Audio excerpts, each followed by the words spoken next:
अध्याय 3241 वफादारी। जुड़वां भाग्यशाली कुत्ते। 4। बाहर ज़ैग्बो और अन्य लोग रक्त देवता क्लोन के पीछे सम्मानपूर्वक खड़े थे। वे तब दंग रह गए जब उन्होंने उसके बगल में एक आकृति को देखा। मिश्रित रक्त। ज़ैग्बो, ज़ालियो और अन्य अंधेरे प्रेत पलकें झपकाते रहे। उन्होंने तुरंत ज़ीये को पहचान लिया और आश्चर्यचकित हो गए। रक्तपुत्र के पास मिश्रित रक्त था। पिशाच मिश्रित रक्त से परिचित थे। डार्कलैंड के छठे स्तर पर भी मिश्रित रक्त थे। हालांकि ये मिश्रित रक्त सभी शक्तिशाली थे। वे कम से कम शैतान के स्वामी या शैतान के राजा थे। हालांकि यह मिश्रित रक्त शैतान के स्वामी के स्तर से नीचे था। वह कमज़ोर आभा उनकी आंखों में चींटी से अलग नहीं थी, लेकिन जल्द ही उन्हें याद आ गया कि रक्तपुत्र कहाँ से आया था। डार्कलैंड का पहला स्तर। वह इस मिश्रित रक्त को डार्कलैंड के पहले स्तर से ऊपर लाया होगा। चूंकि वह उसे अपने साथ लाने में सक्षम था, इसलिए रक्तपुत्र के दिल में उसका उच्च स्थान होना चाहिए। एक पल में पिशाच अंधेरे प्रेत चीज़ों की कल्पना करने लगे। फिर जब उन्होंने ज़ीये को देखा तो वे गंभीर हो गए। उन्होंने इस प्राथमिक श्रेणी के मिश्रित रक्त को हल्के में लेने की हिम्मत नहीं की। जिस क्षण ज़ीये खून के समुद्र में दिखाई दी, उसने अपने चारों ओर गाढ़ा खून और डार्क फोर्स महसूस किया। वह चौंक गई, लेकिन जल्द ही उसने अन्य काले भूतों को देखा। वह अचंभित रह गया। वे पिशाच अंधेरे प्रेत शक्तिशाली थे।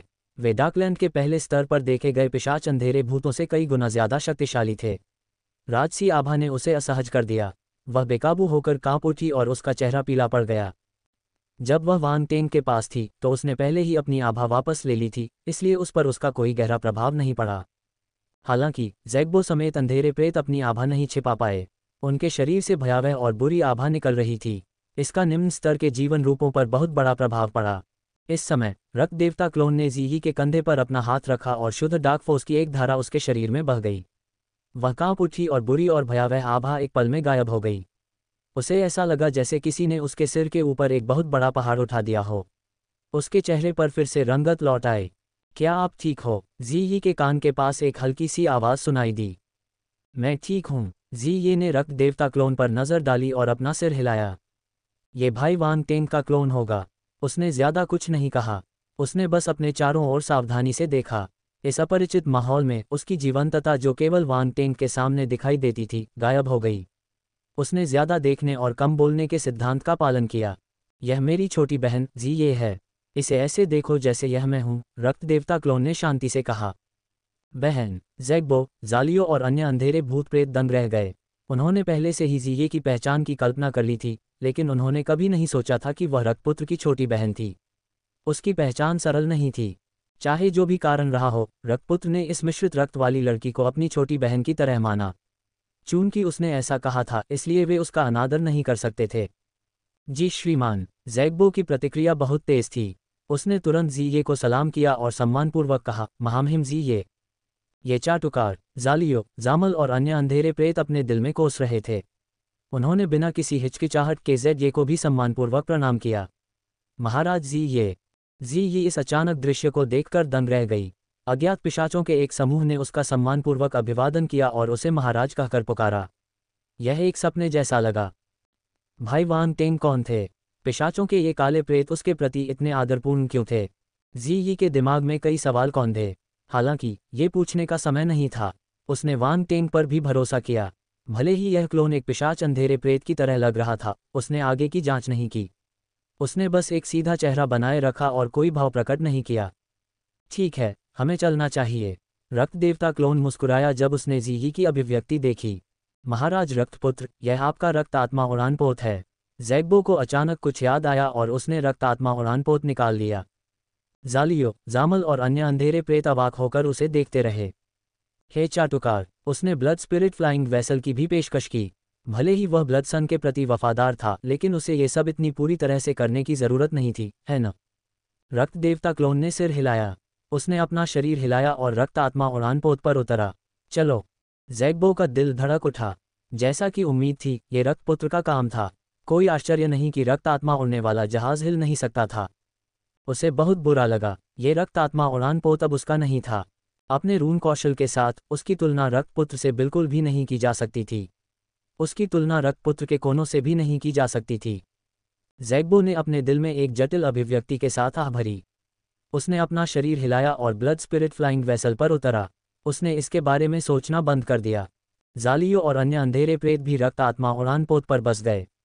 वे इस उड़ान खजाने के बारे में बेहद उत्सुक थे, इसलिए वे इसे अनुभव करने के बाद हार नहीं मानेंगे। स्वूश, एक ध्वनि विस्फोट सुनाई दिया। From the web powered by Zergnet, Hackman और his wife's home will make your stomach churn. We can't stop staring at Gisele Bundchen style transformation. रक्त आत्मा के उड़ते हुए जहाज पर लगे रून टिमटिमाने लगे और एक चमकदार लाल रोशनी देने लगे। ये रक्त लाल चमक की किरण में बदल गई और वहीं गायब हो गई। धमाका, कुछ ही सेकंड के भीतर रक्त आत्मा उड़ान पोत पहले से ही रक्त सागर से सभी को बाहर समुद्र की सतह पर ले आया था। क्या अद्भुत गति है! अंधेरे प्रेत चकित थे, साथ ही उन्हें ईर्ष्या भी महसूस हुई। उन्हें उम्मीद नहीं थी कि यह उड़ता हुआ खजाना इतनी तेज गति से यात्रा कर सकेगा। दुर्भाग्यवश रक्तपुत्र ने इसे प्राप्त कर लिया था, इसलिए इसका उनसे कोई लेना देना नहीं था। समुद्र की सतह पर पहले से ही कई पिशाचों की काली छायाएं इकट्ठी थीं। हालांकि वे धुंध से घिरे हुए थे, इसलिए वे ज्यादा कुछ नहीं देख पा रहे थे। इस समय रक्त आत्मा उड़ान पोत लाल प्रकाश की किरण में बदल गया और बाहर निकल गया। पलक झपकते ही वह एक लंबी दूरी तय कर चुका था। वह क्या है? खून जैसी लाल चमक! क्या ये कोई खजाना है?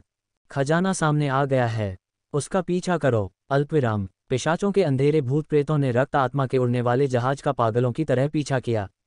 हालांकि वे उसे पकड़ नहीं पाए। वे केवल रक्त लाल प्रकाश को दूर दूर तक उड़ते हुए देख सकते थे और अंततः उनकी दृष्टि से गायब हो गया। हा, इन लोगों को लगता है कि कोई खजाना निकल आया है। जालियो और अन्य अंधेरे प्रेत हंस पड़े। ज़ैग्बो ने घृणा से देखा। इन लोगों के लिए रक्त आत्मा उड़ान पोत को पकड़ना असंभव था। ज़ैग्बो, ये मेरे पास खड़े हो जाओ, रक्त देवता क्लोन ने शांति से कहा। ज़ैग्बो और ये दंग रह गए। उन्हें नहीं पता था कि वह क्या करना चाहता था, लेकिन फिर भी वे आज्ञाकारी ढंग से उसके बगल में खड़े रहे। बहुत अच्छा, रक्त देवता क्लोन ने सिर हिलाया। इन प्रतिभाशाली लोगों की जोड़ी के साथ उसे अवसर न मिलने की चिंता नहीं करनी पड़ेगी। उसने ब्लड स्पिरिट फ्लाइंग वेसल पर नियंत्रण नहीं किया और उसे बेतरतीब दिशा में उड़ने दिया। वह देखना चाहता था कि क्या वह उन तीनों की संयुक्त किस्मत से कुछ पा सकता है। अमर रक्त सागर की सतह पर प्रकाश की एक रक्त लाल किरण तेजी से फैली। पलक झपकते ही वह गायब हो गई। उसे अपनी आंखों से देखना मुश्किल था। ये रक्त लाल रंग का उड़ने वाला जहाज था। अंतरिक्ष यान के पीछे कुछ लोग पैर मोड़कर बैठे थे। अंतरिक्ष यान के सामने 3 आकृतियां खड़ी थीं और अपने आसपास के वातावरण को देख रही थीं। ज़ैग्बो और ये हैरान थे। उन्हें नहीं पता था कि रक्त देवता क्लोन ने उन्हें यहाँ खड़े होने के लिए क्यों कहा था। अगर उन्हें खजाने खोजने थे तो वे बस उड़ती हुई नाव में बैठ सकते थे। आखिरकार अपनी क्षमता के साथ वे अपनी आध्यात्मिक शक्ति के बल पर अपने आसपास की चीज़ों को महसूस कर सकते थे। उन्हें उड़ती हुई नाव के शीर्ष पर क्यों खड़ा होना पड़ा? वे थोड़े बेवकूफ़ लग रहे थे। उसने जालियो और बाकियों को क्यों नहीं आने दिया? उसने उन दोनों को क्यों आने दिया? ज़ैग्बो हैरान था। उसने चुपके से ये की तरफ देखा जो उसके बगल में खड़ा था।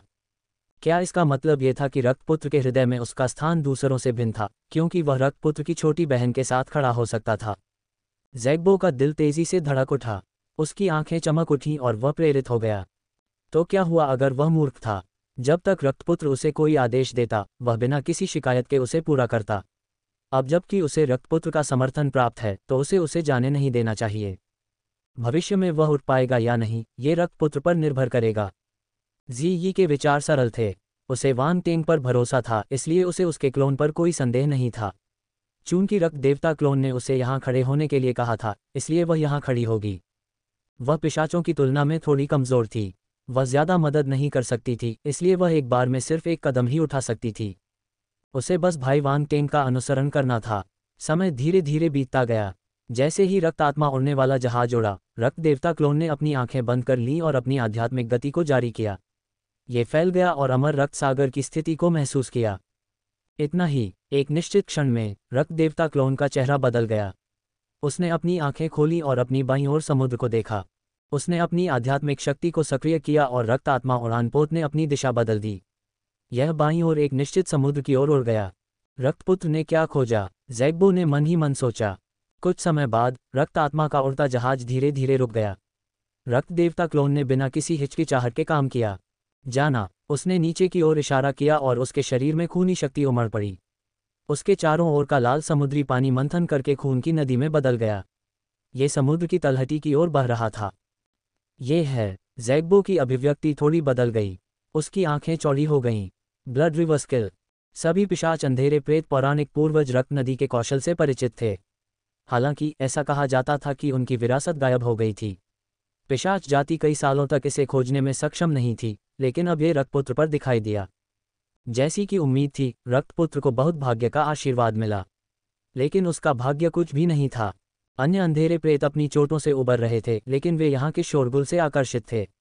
वे अचंभित थे। रक्त नदी कौशल गंभीरता से, क्या पूर्वज रक्त नदी की विरासत खो नहीं गई थी? इतने सालों बाद भी वे उसे नहीं ढूंढ पाए, लेकिन रक्तपुत्र उसे खोजने में कामयाब हो गया। धमाका। समुद्र की तलहटी से धमाकों की आवाज़ें आ रही थीं। हर किसी का ध्यान उस आवाज़ की ओर गया और वे नीचे की ओर ध्यान से देखने लगे। ऐसा लग रहा था जैसे रक्तपुत्र द्वारा बनाई गई रक्त नदी से कोई टकरा रहा हो। क्या रक्तपुत्र को कोई और खजाना मिला? अन्य अंधकार में प्रेत भ्रमित थे। टकराना। अगले ही पल समुद्र की तलहटी से खून की नदी बह निकली। जालियों और बाकी लोगों ने खून की नदी में एक अजीब जीव देखा। ये लाल रंग के तरल पदार्थ की एक गेंद की तरह लग रहा था। यह बाकी जीवों से अलग था। रक्त सागर की आत्मा। अंधेरे प्रेतों ने उस लाल तरल पदार्थ को तुरंत पहचान लिया और आश्चर्य से चिल्ला उठे। उन्होंने यह नहीं सोचा था कि यहाँ रक्त सागर आत्मा थी। रक्त सागर आत्मा रक्त सागर में पैदा हुई एक विशेष उपस्थिति थी। इसलिए जब वे रक्त सागर में विलीन हो गए तो वे बहुत अच्छी तरह से छिपे हुए थे। यहाँ तक कि पिशाच अंधेरे प्रेत भी उन्हें आसानी से महसूस नहीं कर पाएंगे। रक्तपुत्र ने रक्त सागर आत्मा की उपस्थिति को रक्त आत्मा के उड़ने वाले जहाज पर खड़े होकर ही महसूस कर लिया। ये क्षमता आश्चर्यजनक थी। रक्तपुत्र ने पूरे आत्मविश्वास के साथ उड़ान भरी, जैसे उसे पता हो कि यहाँ रक्त सागर आत्मा होगी। उसने एक मोड़ भी नहीं लिया। पूरी प्रक्रिया असाधारण रूप से सहज थी। सबसे महत्वपूर्ण बात यह है कि इससे पहले उन्होंने कभी अभिनय नहीं किया था। ये पहली बार था जब उन्होंने अभिनय किया। वे इन सभी अजीब स्थितियों के बारे में सोचना बंद नहीं कर सके। सब कुछ बहुत संयोगवश था। जी ने उत्सुकता से लाल तरल को देखा। रक्त सागर की आत्मा, वह क्या था? पिशाचों के अंधेरे भूत प्रेत आश्चर्यचकित लग रहे थे। क्या ये कोई दुर्लभ खजाना था? ये कम से कम एक निम्न स्तरीय शाही स्तर का रक्त सागर आत्मा है। यह एक शैतान राजा के बराबर है। रक्त देवता क्लोन ने लाल तरल को देखा और मुस्कुराया। फिर उसने अपना बायां हाथ आगे बढ़ाया और उसके हाथ में एक स्टारफिश जैसा 5 नुकीला प्राणी दिखाई दिया। उसने अपने दाएं हाथ से पकड़ा और लाल रंग के तरल पदार्थ की गेंद उसके हाथ में आ गई। वह संघर्ष करता रहा, लेकिन ये बेकार था। उसने उसे अपने हाथ में मजबूती से पकड़ रखा था। दो रक्त सागर आत्माएं। अन्य अंधेरे प्रेत चकित थे। क्या रक्त सागर आत्माएं दुर्लभ नहीं थीं? रक्तपुत्र ने इतनी सहजता से दूसरा क्यों निकाल लिया? पिशाचों को अचानक लगा कि अब वे इस दुनिया को नहीं समझ पा रहे हैं। कुछ ठीक नहीं लग रहा था। मोटा सितारा, 7 रक्त सागर आत्माएं, उन्नति। 2 रक्त देवता क्लोन ने उनके विचारों पर ध्यान नहीं दिया और लाल रंग का तरल पदार्थ स्टारफिश के सामने रख दिया। चीख। लाल तरल पदार्थ और भी अधिक हिंसक रूप से संघर्ष करने लगा। ऐसा लग रहा था जैसे उसने कुछ महसूस कर लिया हो। चीख। अगले ही पल स्टारफिश ने सहज रूप से या किसी और कारण से लाल रंग का तरल पदार्थ अपने ऊपर आते हुए महसूस किया। उसने अपना मुंह बीच में खोला और बिना किसी हिचकिचाहट के लाल रंग के तरल पदार्थ को निगल लिया। छींटे छींटे। पेंटागन स्टारफिश का विस्तार होने लगा। उसका शरीर विकृत होता जा रहा था, मानो अंदर कोई हिंसक संघर्ष कर रहा हो। हालांकि ये संघर्ष जल्दी ही बंद हो गया। लाल रंग का तरल पदार्थ केवल निम्न स्तरीय शाही स्तर पर था, जबकि स्टारफिश मध्य स्तरीय शाही स्तर पर थी। अंतर बहुत बड़ा था, इसलिए भक्षण और विलय की प्रक्रिया स्वाभाविक रूप से पूरी हुई। रक्त सागर आत्मा के लिए स्तर ही सब कुछ था। रक्त सागर आत्माओं का केवल एक छोटा सा हिस्सा ही अपने साथियों से अधिक शक्तिशाली था। वे उच्च स्तर की अन्य रक्त सागर आत्माओं को निगलने में सक्षम हो सकते थे, लेकिन वे दुर्लभ थे। ये लाल रंग का तरल पदार्थ कोई अपवाद नहीं था। ये सिर्फ एक साधारण रक्त सागर आत्मा थी। इसे खाने के बाद पेंटागन स्टारफिश अचानक ब्लड गॉड क्लोन की हथेली से बिल्ली की तरह रगड़ने लगी। खाने के बाद उसे समझ में आ गया कि इस व्यक्ति का उसके प्रति कोई बुरा इरादा नहीं था और वह उसे मोटा करना चाहता था, इसलिए वह प्यारा व्यवहार करने लगी। रक्त देवता क्लोन को समझ नहीं आ रहा था कि उसे हंसना चाहिए या रोना चाहिए। उसने अपने विचार बदले और अचानक आध्यात्मिक गतिशीलता का एक निशान स्टारफिश के शरीर में उमड़ पड़ा। परीक्षण सुचारू रूप से चला। 5 कोण वाली स्टारफिश ने प्रतिरोध करना बंद कर दिया। वांग टेंग बहुत खुश हुआ। उसने तुरंत रक्त देवता क्लोन से स्टारफिश पर रक्त कठपुतली का निशान बनाने के लिए कहा। एक पल में आध्यात्मिक गतिज ऊर्जा बाहर निकलकर स्टारफिश के शरीर में एकत्रित हो गई। यह एक प्रतिबंध में बदल गया और बीच में कोई प्रतिरोध नहीं था। सफलता। कुछ देर बाद रक्त देवता क्लोन की आंखें चमक उठीं। उसने खुशी से स्टारफिश को देखा। उन्होंने इतनी आसानी से रक्त कठपुतली निशान लगाने की उम्मीद नहीं की थी। रक्त कठपुतली बनाने के 2 तरीके थे। उनमें से एक था रक्त सागर आत्मा की बुद्धि को मिटा देना और उसे रक्तपुत्र हॉल में अन्य रक्त सागर आत्माओं की तरह बनाना, जिनमें कोई भावना नहीं थी और जो केवल ठंडे दिमाग से आज्ञा का पालन कर सकते थे। इस प्रकार की रक्त कठपुतली का उपयोग करना सुविधाजनक था, लेकिन इसमें मानवता की भावना का अभाव था। दूसरा तरीका यह था कि रक्त सागर आत्मा की बुद्धिमत्ता को न मिटाया जाए। इसके बजाय जब वह प्रतिरोध नहीं करती तो वह रक्त कठपुतली का निशान बना देता। इस तरह जब वह रक्त कठपुतली बना रहा होता तो उसे बुद्धिमत्ता वाली रक्त कठपुतली मिल जाती। दूसरा तरीका ज्यादा परेशानी भरा था। रक्त सागर आत्मा को प्रतिरोध करने से रोकना आसान नहीं था। इसके लिए थोड़ी कुशलता और भाग्य की आवश्यकता थी। इसके अलावा उसका चरित्र भी अच्छा था। ये स्पष्ट था कि वांग टेंग का चरित्र और भाग्य बुरा नहीं था। वह भाग्यशाली था कि उसने रक्त सागर आत्मा को प्रतिरोध करना बंद करवा दिया। दरअसल उसने कुछ नहीं किया, उसने बस उसे दूसरे रक्त सागर आत्मा को निगलने दिया। हालांकि ये थोड़ा मुश्किल था। आखिरकार दूसरे लोग इतनी जल्दी दो रक्त सागर आत्माओं को नहीं खोज पाएंगे।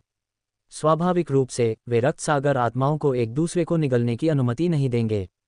जब ज़ैग्बो और अन्य अंधेरे प्रेतों ने ये दृश्य देखा तो उनके चेहरे पर कंपन महसूस हुआ।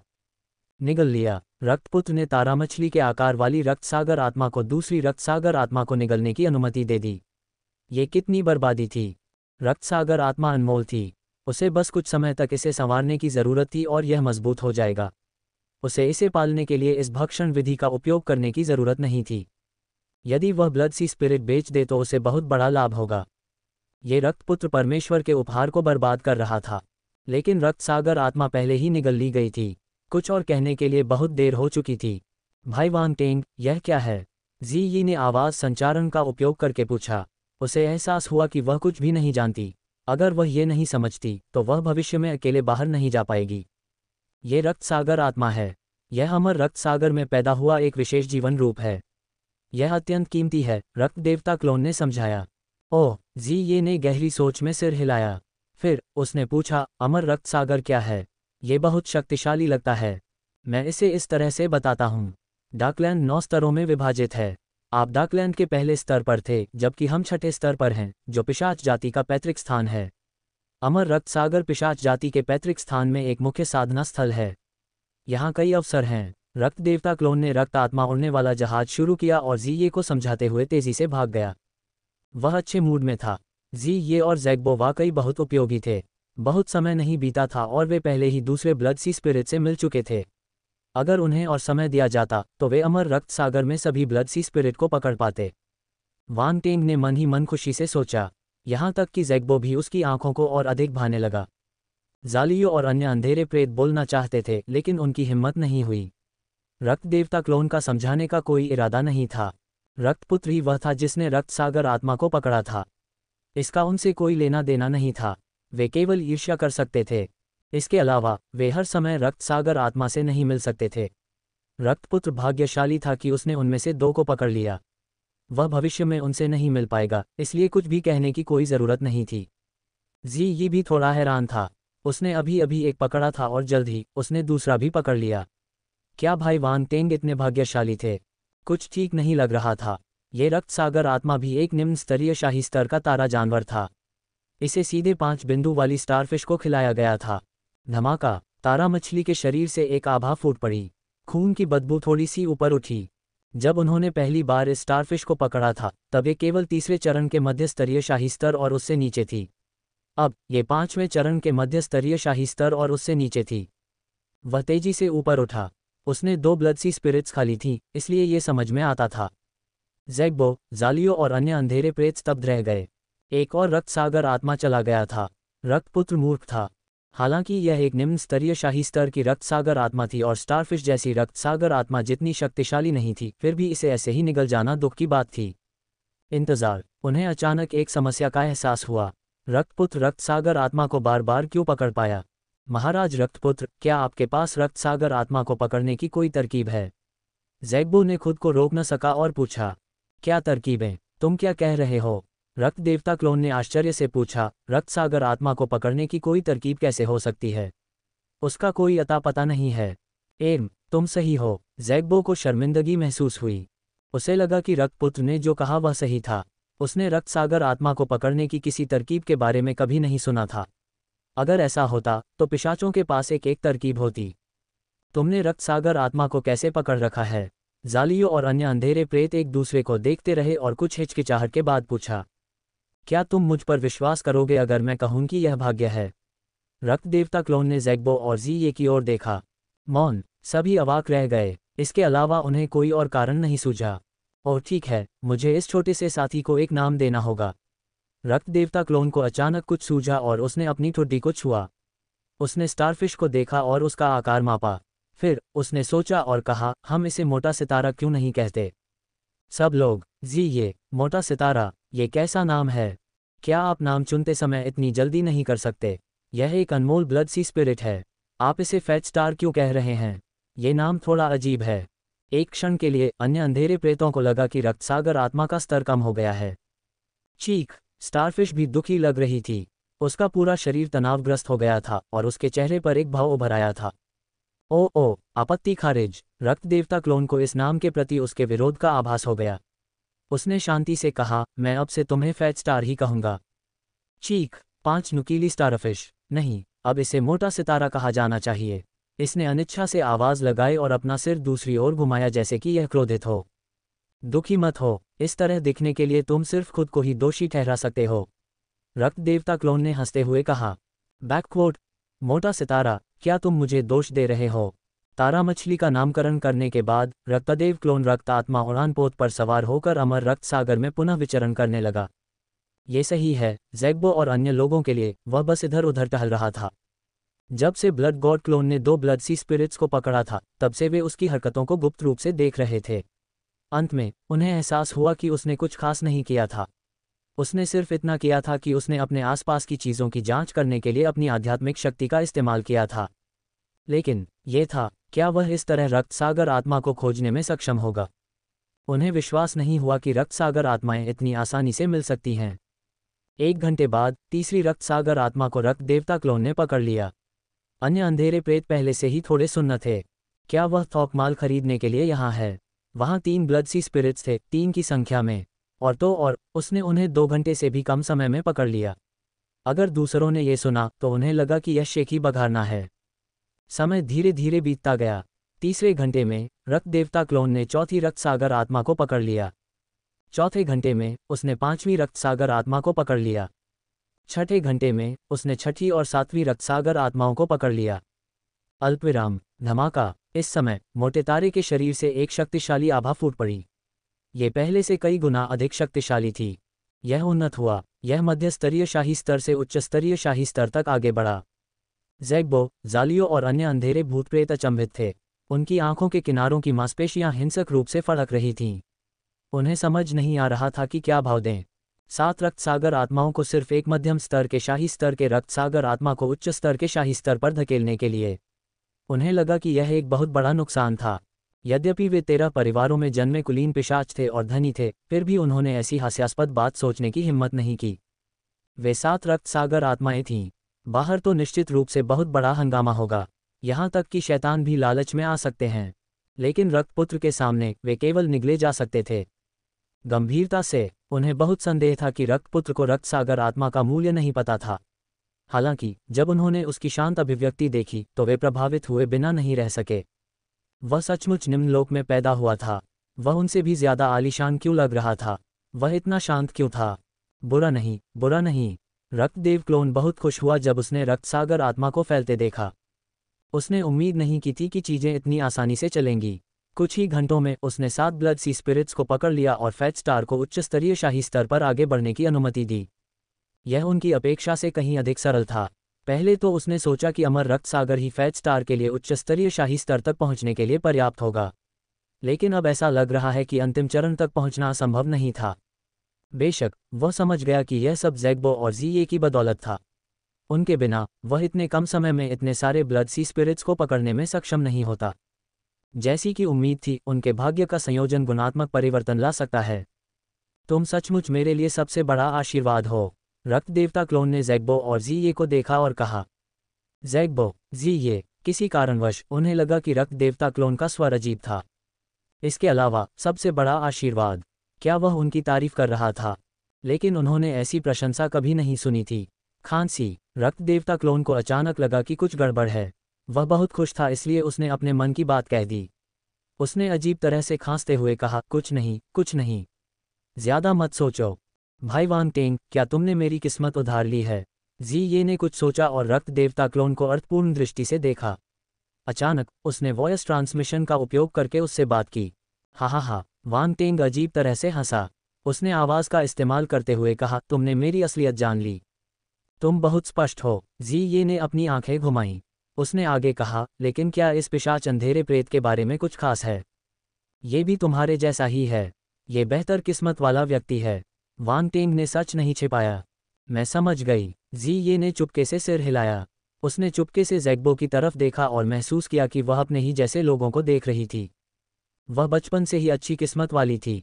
अगर ऐसा नहीं होता तो वह डाकलैंड के पहले स्तर पर इतनी जल्दी आगे नहीं बढ़ पाती। जब दूसरे मिश्रित रक्त अभी भी सैनिक स्तर पर थे तो वह पहले ही उनसे आगे निकल चुकी थी और जनरल स्टेज तक पहुंच चुकी थी। हालांकि डाकलैंड के पहले स्तर ने उसके विकास को सीमित कर दिया। अब जब वांग टेंग उसे बाहर ले आया है तो उसका भविष्य असीम था।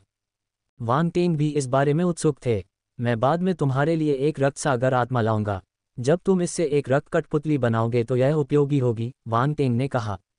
जरूर। जी यी की आंखें हल्की सी चमक उठीं। उसने बिना किसी को बताए सहमति दे दी। उसने पिशाच के अंधेरे प्रेत की प्रतिक्रिया देखी। रक्त सागर आत्मा असाधारण होना चाहिए। इसके अलावा उसे फैट स्टार भी पसंद था। वह वास्तव में उसके साथ खेलना चाहती थी। जी ये एक युवा महिला थी। वह ऐसे मज़ेदार, उपयोगी और किसी तरह से मूर्खतापूर्ण पालतू जानवर को कैसे अस्वीकार कर सकती थी? आगे है। वांग टेंग ने खिलखिलाकर हंसते हुए रक्तदेव क्लोन से रक्त सागर आत्मा से मिलना जारी रखने के लिए कहा। यह स्पष्ट था कि इसमें कोई कौशल शामिल नहीं था।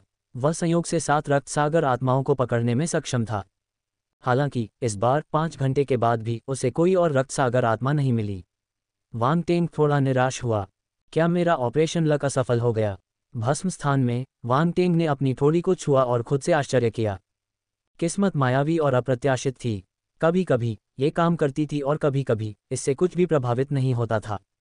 7 रक्त सागर आत्माओं के साथ संयोगवश मुलाकात शायद उनकी किस्मत के संयोजन के कारण हुई थी। इसने एक अजीब प्रतिक्रिया को जन्म दिया।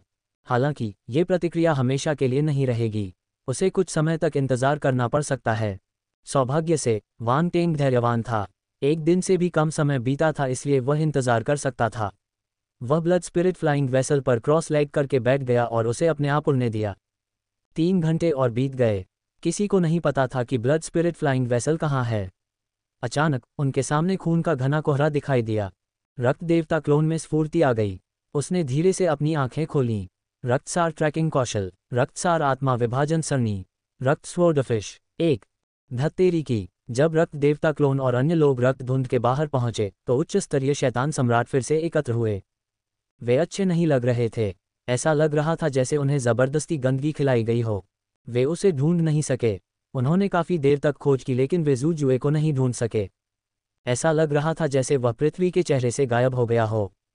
उन्हें ये भी संदेह था कि उनका लक्ष्य अमर रक्त सागर से बाहर निकल चुका है।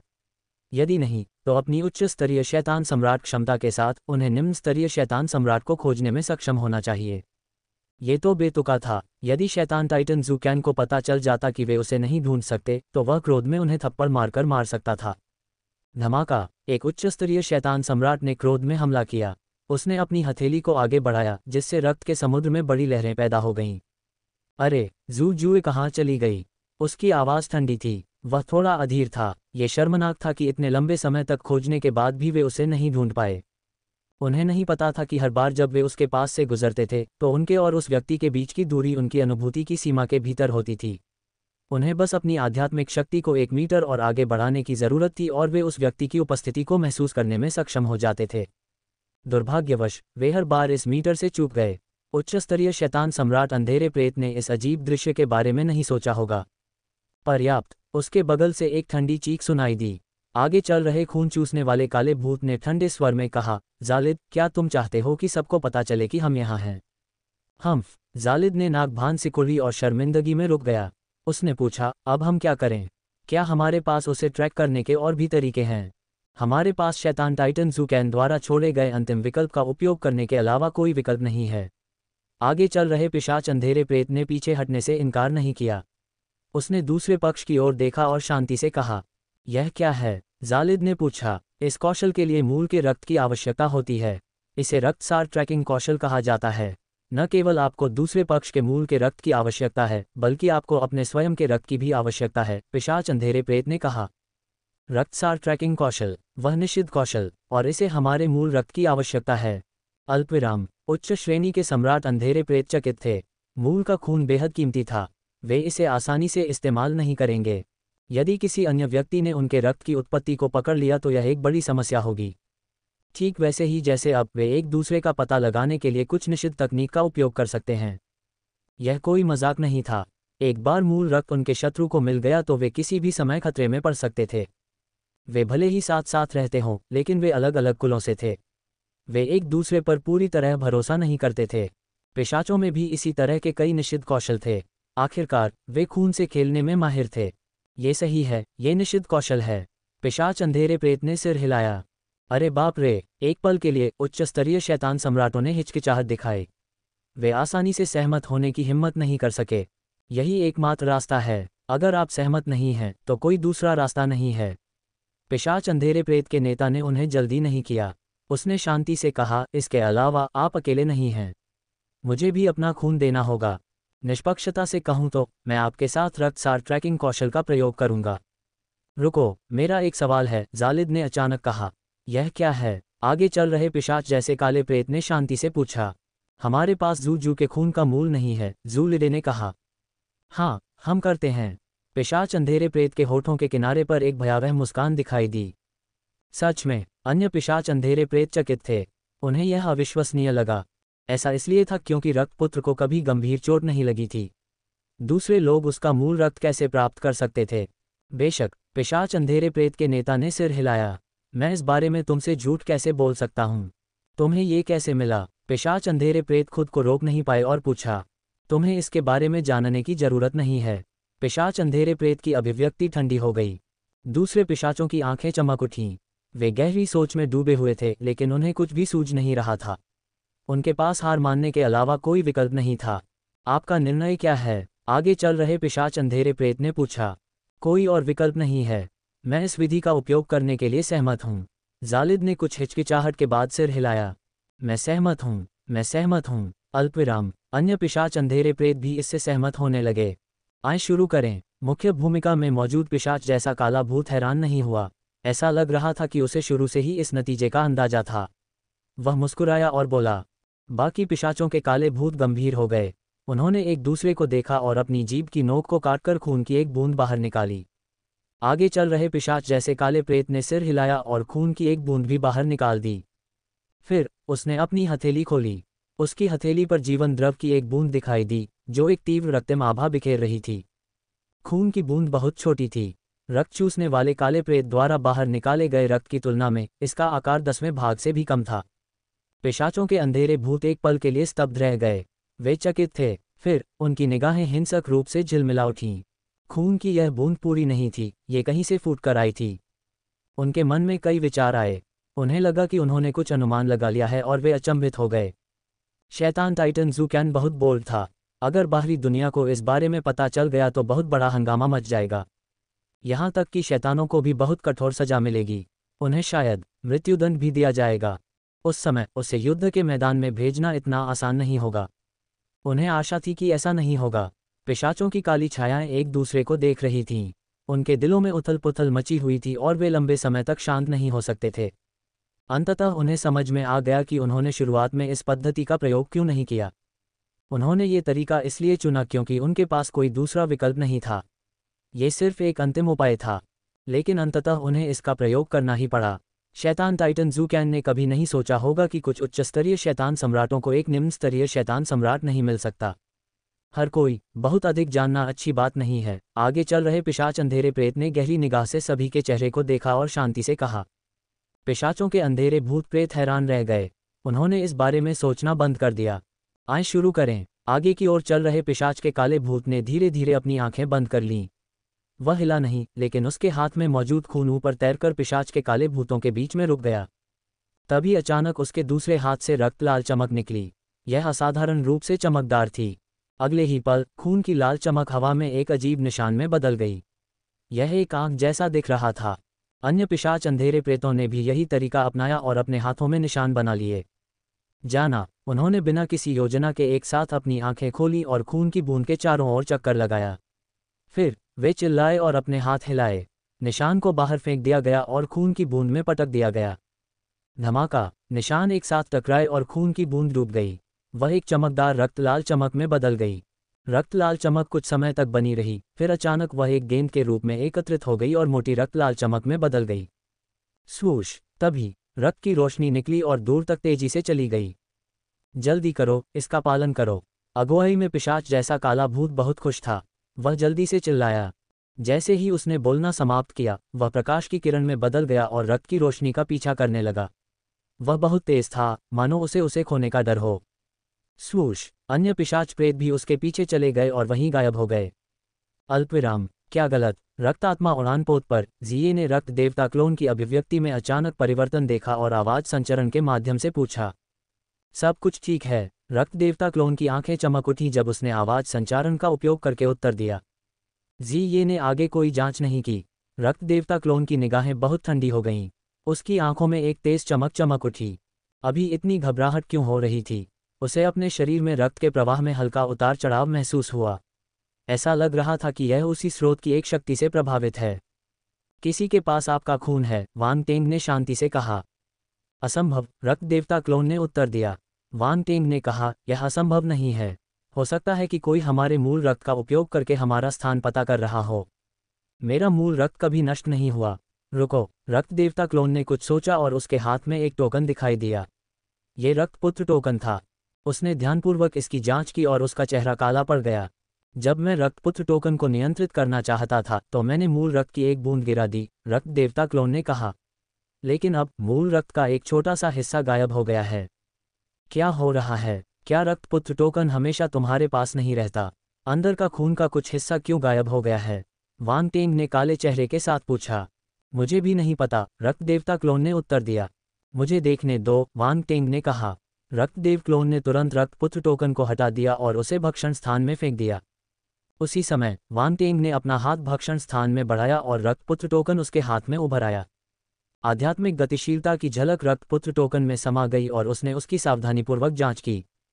जब उसे पहली बार ब्लड सन टोकन मिला तो उसने पहले ही उसका निरीक्षण कर लिया था। ये पुष्टि करने के बाद कि उसमें कोई विशेष चिन्ह या ट्रैकिंग फंक्शन नहीं थे, उसने रुक गया। हालांकि इस बार स्पष्ट रूप से एक समस्या थी।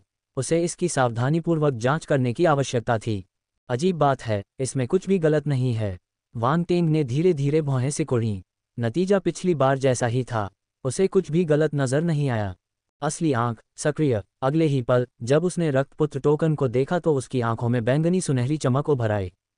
खोल की परतें उखड़ती हुई प्रतीत हो रही थीं और रक्तपुत्र टोकन का अंदरूनी हिस्सा उसकी आंखों के सामने प्रकट हो गया। यह बाहर से शुरू हुआ और मोटा से पतला होता गया। ये सूक्ष्म स्तर पर था। अचानक वांग टेंग की आंखों में एक हल्की रक्तलाल चमक दिखाई दी। वह आश्चर्यचकित था। सरनी, उसकी अभिव्यक्ति बदसूरत हो गई। उसने नहीं सोचा था कि रक्तपुत्र टोकन के सबसे गहरे हिस्से में एक सरनी होगी। उसने पहले इस पर ध्यान नहीं दिया था। वास्तव में उसे दोषी नहीं ठहराया जा सकता। केवल संत स्तर के शिखर पर एक रून मास्टर या अमर स्तर का रून मास्टर ही ऐसा कर सकता था। वह अभी संत स्तर तक आगे बढ़ा था। इसके अलावा किसी ने भी नहीं सोचा होगा कि इस रक्तपुत्र टोकन में अमर स्तर के रून मास्टर का कौशल होगा। इस समय वह बहुत गंभीर था। उसने तुरंत अपनी असली आंख को पूरी तरह सक्रिय कर दिया और लघु सरणी का निरीक्षण किया। रून बहुत छोटे थे। अगर वांग टेंग के पास असली आंख नहीं होती तो वह अपनी आध्यात्मिक शक्ति से उन्हें नहीं देख पाता। इससे पता चलता है कि इस संरचना को बनाने वाला व्यक्ति कितना शक्तिशाली था। जब उसे कारण पता चल गया तो वांग टेंग बेहद शांत हो गया और उसने सरणी का ध्यानपूर्वक अध्ययन किया। इसमें एक निश्चित अंतरिक्ष संबंध है। वांग टेंग ने आंखें सिकोड़कर मन ही मन सोचा। उसने देखा कि एक खून की बूंद भी व्यूह के ऊपर तैर रही थी। ये वही खून था जो उसने व्यूह में गिराया था। हालांकि खून का एक हिस्सा गायब था। उनसे बेहतर कोई नहीं जानता था कि उन्होंने इसमें कितना हीमोग्लोबिन डाला था। इसके अलावा उसे ये भी महसूस हो रहा था कि खून की बूंद अधूरी थी। ऐसा लग रहा था जैसे किसी ने उसे काट लिया हो। इस संरचना को अन्य स्थानों से जोड़ा जाना चाहिए लेकिन कनेक्शन सीमित है। ऐसा लगता है कि यह किसी तरह का सेंसर है। वांग टेंग की आंखें चमक उठीं। रून में महारत के कारण उसके लिए सरणी के पार देखना मुश्किल नहीं था। अचानक उसे एक विचार आया। उसने अपनी आध्यात्मिक शक्ति को व्यू की ओर धकेल दिया। बस रक्तपुत्र टोकन थोड़ा कंपन करने लगा। सरनी से एक हल्की रक्त लाल चमक निकली। जांच हमले ने सरनी के रक्षा तंत्र को सक्रिय कर दिया था। वान टेंग ने रक्तपुत्र टोकन को गौर से देखा। अगले ही पल उसके होठों के किनारे पर एक मुस्कान उभर आई। विशेषता बुलबुले। जैसी की उम्मीद थी, वहां विशेषता बुलबुले थे। उसने बिना किसी हिचकिचाहट के विशेषता बुलबुले उठा लिए। रक्तसार आत्मा विभाजन सरनी 100। उसके मन में एक ज्ञान प्रकट हुआ और वह रक्त लाल सरनी की रूपरेखा में बदल गया। रूम का एक हिस्सा प्रकाशित हुआ, लेकिन केवल एक छोटा सा हिस्सा ही बचा था। लेकिन वान टेंग के लिए ये काफी था। तो यह ऐसा ही है। उसकी आंखों में एक तरह की आत्मज्ञान की झलक दिखाई दी। आखिरकार उसे इस व्यू रचना का उपयोग समझ में आ गया।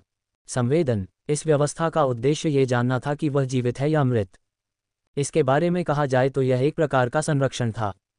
अगर कोई योद्धा मर जाता है तो उसका रक्त धीरे धीरे सूख जाता है। अगर वह उसके शरीर से निकल भी जाता है तो भी उसका खून प्रभावित होता है। यही कारण है कि मूल रक्त इतना महत्वपूर्ण था। यदि वान टेंग को कुछ हो गया तो रक्तपुत्र टोकन में छोड़ा गया मूल रक्त स्वाभाविक रूप से सूख जाएगा। इसका मतलब था कि वह मर चुका था। हालांकि उसका खून सूखने से पहले अन्य लोग कुछ गुप्त तरीकों का उपयोग करके उसकी उत्पत्ति का पता लगाने में सफल हो गए और उसकी मृत्यु के कारण तथा स्थान का पता लगा लिया। ये रक्तसार आत्मा विभाजन सरणी का कार्य था। संभवतः 13 परिवारों ने अपने सबसे मूल्यवान वंशजों की रक्षा के लिए ये तरीका अपनाया था। आखिरकार सुरक्षा की इस परत के कारण किसी की भी हिम्मत नहीं हुई कि वह 13 परिवारों की प्रतिभाओं को मार डाले। एक बार हत्यारे का पता चल गया तो निश्चित रूप से पीड़ित परिवार को बदला लेना पड़ेगा। वान टेंग ने जब इस बारे में सोचा तो उसके चेहरे पर थोड़ी नरमी आई। कम से कम ये बात तो उजागर नहीं हुई कि उसने पिशाच के खजाने की तिजोरी लूट ली थी। मौत का डर। वान टेंग ने मन ही मन राहत की सांस ली। अगर इस सरणी का इस्तेमाल किया जाना था तो उसे अपने मूल रक्त का सेवन करना था। अब जबकि उसका मूल रक्त अभी भी मौजूद था, कोई भी उसके ठिकाने के बारे में नहीं जानता था। इसके अलावा ये सरणी केवल किसी के अंतिम निशानों का पता लगा सकती थी। ये वास्तविक समय में किसी के ठिकाने का पता नहीं लगा सकती थी। अगर ऐसा नहीं होता तो यह निगरानी से अलग नहीं था। ये व्यवस्था केवल सुरक्षा के लिए थी। इसका उद्देश्य युवा पीढ़ी पर जासूसी करना नहीं था। यहाँ तक कि डाकलैंड में भी निगरानी करना वर्जित था। कोई भी इसे लापरवाही से नहीं करता था। रक्तसार आत्मा विभाजन सरणी संस्तर का शिखर अपूर्ण 100/8000 आधार। वान टेंग को उस समय आश्चर्य हुआ जब उन्होंने विशेषता बोर्ड देखा। ये व्यू सचमुच संत स्तर के शिखर पर था। यह अमर स्तर से बस एक कदम दूर था। उसका अनुमान सही था, लेकिन जब उसने सरणी के स्तर की पुष्टि की तो उसे फिर भी आश्चर्य हुआ। यह एक संत स्तर की सरणी थी और इसे केवल जीवन और मृत्यु का पता लगाने के लिए स्थापित किया गया था। इसके बारे में सोचना ही अविश्वसनीय था। हालांकि ये सरणी एक बड़े पैमाने की सरणी थी। यह एक साथ कई उप सरणी से जुड़ सकती थी और सरणियों की संख्या की कोई सीमा नहीं थी। ये समय को पीछे भी ले जा सकती थी। एक निश्चित दृष्टिकोण से ये संत स्तर के शिखर पर होने के योग्य थी। आखिरकार सभी एरे लड़ाई के लिए नहीं बनाए गए थे। विशेष प्रभाव वाले कुछ एरे भी बहुत मूल्यवान थे। वान टेंग की नज़रें चमक उठीं। उसने और अधिक विशेषताएं पाने के लिए रक्तसार आत्मा विभाजन सरणी को कुछ और बार तोड़ा। रक्तसार आत्मा विभाजन सरणी संत स्तर का शिखर अपूर्ण 1808,000 नींव। अभी अभी प्राप्त सरणी विशेषताएं बढ़ गई थीं, लेकिन वे अभी भी अधूरी थीं। वान टेंग को रक्तपुत्र टोकन को नष्ट करने की इच्छा थी। उसे पूरा विश्वास था कि यदि वह रक्तपुत्र टोकन को नष्ट कर देगा तो वह पूरी श्रृंखला प्राप्त कर सकेगा। सौभाग्य से वह खुद को नियंत्रित करने में कामयाब रहा। ये रक्तपुत्र टोकन को नष्ट करने का समय नहीं था। ये रक्तपुत्र का प्रतीक था। इसे इतनी आसानी से नष्ट नहीं किया जा सकता था। रक्तपुत्र की पहचान काफी उपयोगी थी। वान टेंग ने अभिनय जारी रखने की योजना बनाई। इसके अलावा उसे अच्छा अभिनय भी करना था। लेकिन वह कौन था जिसने उसके खून का एक हिस्सा चुरा लिया? वान टेंग ने उसकी ठोड़ी को छुआ। अभी जो धड़कन हो रही थी उससे लग रहा था कि किसी ने उसकी लोकेशन ट्रैक करने के लिए कोई तरीका अपनाया होगा। इसीलिए उसे खतरे का एहसास हुआ। दूसरे पक्ष ने शायद यह नहीं सोचा था कि रक्त देवता क्लोन का मूल रक्त पर नियंत्रण एक अमानवीय अवस्था तक पहुंच गया था। जब तक कोई उसके रक्त के साथ छेड़छाड़ करता वह इसे महसूस कर पाता। अगर वे दूर होते तो यह एहसास इतना स्पष्ट नहीं होता। हालांकि दोनों पक्षों को अमर रक्त सागर में होना चाहिए और उन्हें बहुत दूर नहीं होना चाहिए। रक्त देवता के शरीर को समझने वाले प्रतिभावान लोगों ने शायद इस रहस्य को अपने दिल में ही छिपा रखा था। इसलिए बाहरी लोगों को रक्त देवता के शरीर का रहस्य पता नहीं चल पाया। सामान्य बात थी, कोई भी अपनी शारीरिक बनावट का रहस्य सार्वजनिक नहीं करता था। उनके पास हमेशा कुछ तुरुप के पत्ते होते थे। इससे वांग टेंग को कुछ हद तक पैंतरेबाजी करने की जगह मिल गई। वांग टेंग ने नाक भान सिकोड़ी। उसके दिल में हत्या की नीयत उबल रही थी। चलो देखते हैं कि मेरे खून को किसने छुआ है। किसी भी जीवित प्राणी के लिए मूल रक्त सबसे महत्वपूर्ण चीज होती है। जब कोई उसे इस तरह से चुरा ले तो वह कैसे शांत रह सकता था। उसे दूसरे पक्ष को ढूंढकर उसका खात्मा करना ही होगा। बाहर ब्लड स्पिरिट फ्लाइंग वेसल पर ब्लड गॉड क्लोन को भी ज्ञान की अनुभूति हुई। उसने धीरे से अपनी आंखें खोलीं, जिनमें एक ठंडी चमक थी। महाराज रक्तपुत्र, क्या हम रक्त धुंध में प्रवेश कर रहे हैं? ज़ैग्बो को नहीं पता था कि जब उसने रक्त देवता क्लोन को बहुत देर तक चुप देखा तो उसे क्या हुआ। उसने पूछने की हिम्मत तभी की जब उसने क्लोन को अपनी आंखें खोलते देखा। क्या तुम्हें पता है कि हम कहाँ हैं?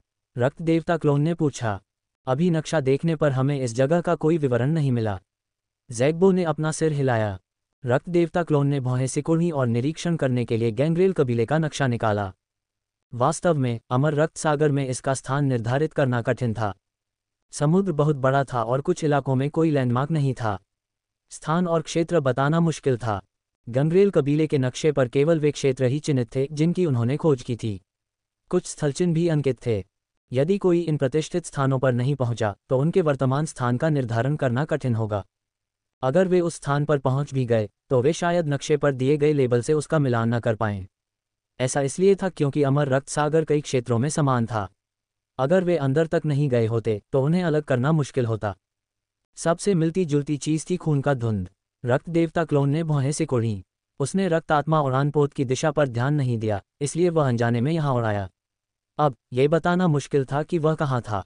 कोई बात नहीं, चूंकि यह वह स्थान है जिसे हमने अपने संयुक्त भाग्य से पाया है, इसलिए ये स्थान इतना बुरा नहीं होगा।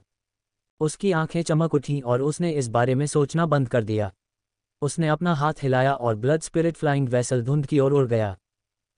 तेज आंधी चली। खून की तरह लाल रंग की घनी धुंध छटने का नाम नहीं ले रही थी। इसके बजाय ये और भी घनी हो गई।